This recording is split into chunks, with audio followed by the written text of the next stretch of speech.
Ashwaju mentors most of us around. Yes.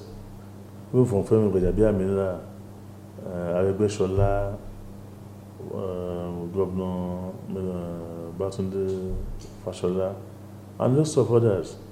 And like I said, that I think the hallmark of Ashwaju's leadership is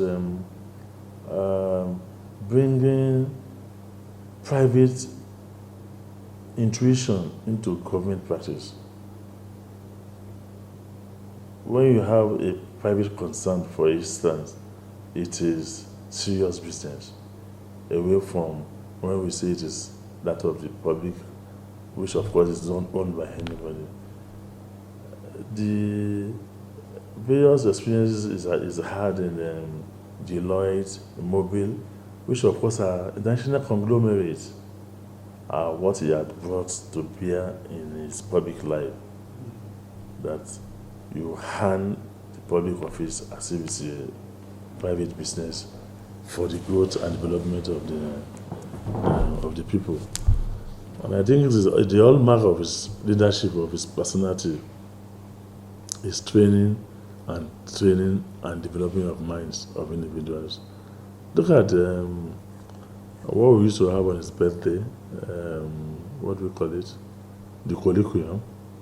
It's just an assemblage of persons from the various walks of life to identify various national issues and examine them in form of debate, in form of lectures, year in, year out.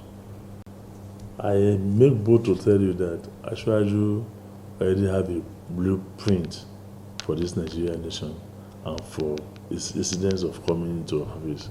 Just allow him, give him time. Look, for example, the recently pronouncement on subsidy removal, for instance.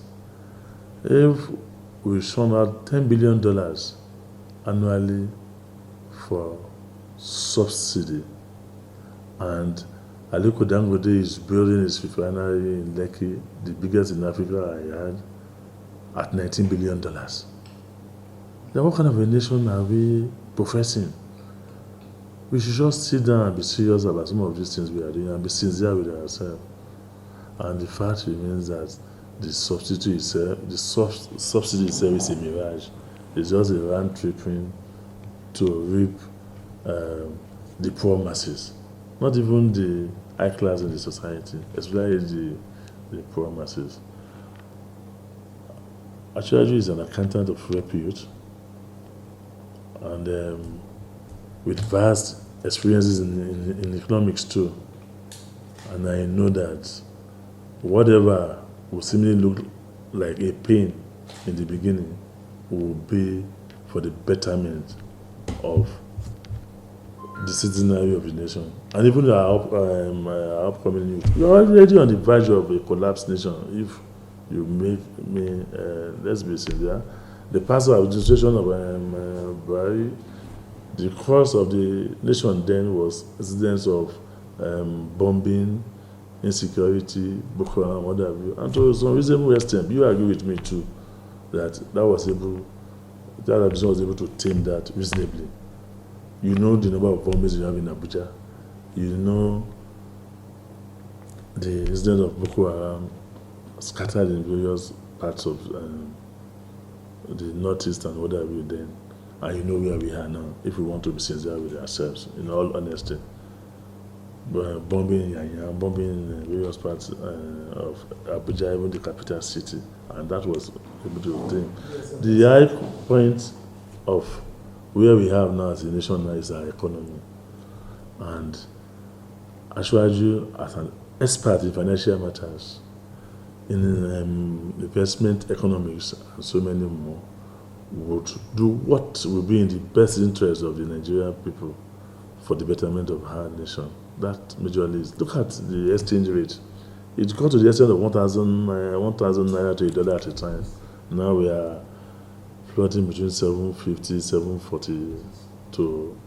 So we should look inward and enjoy real growth in our economy. And we can only get that when we begin to produce, encourage local production, over dependent on our foreign exchange for import as against export will not do us any good.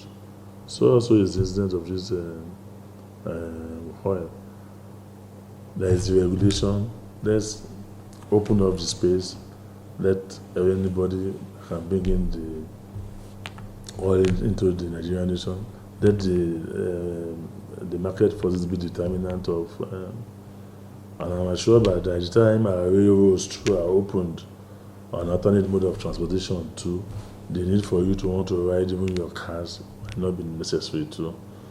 You know, we live a very bogus life too as a people. An individual having 5, 7 cars, what do you need them for? If you have a functional rail system, you have good roads, you have power, electricity in particular too. That will in itself create jobs and the local SMEs, and eventually it will show up our IGR too. Those that are working will obviously pay taxes, and the taxes will show up our IGR, showing a way dependent on her, which of course is even not fashionable any longer. We have various means of even driving our vehicles in recent times and buses. I understand that the Lagos State is expending on some buses that are not even attuned to oil, to gasoline. So we should only be serious when they're looking. Well, let's cooperate with the government. They will say no pain, no gain. And I assure you that if there had been gain in the past that you don't have gain, if there had been pain in the past you don't have gain, I am telling you that with assurance, with minimal pain, you have super gain. Minimal pain, super gain, surplus gain if you like.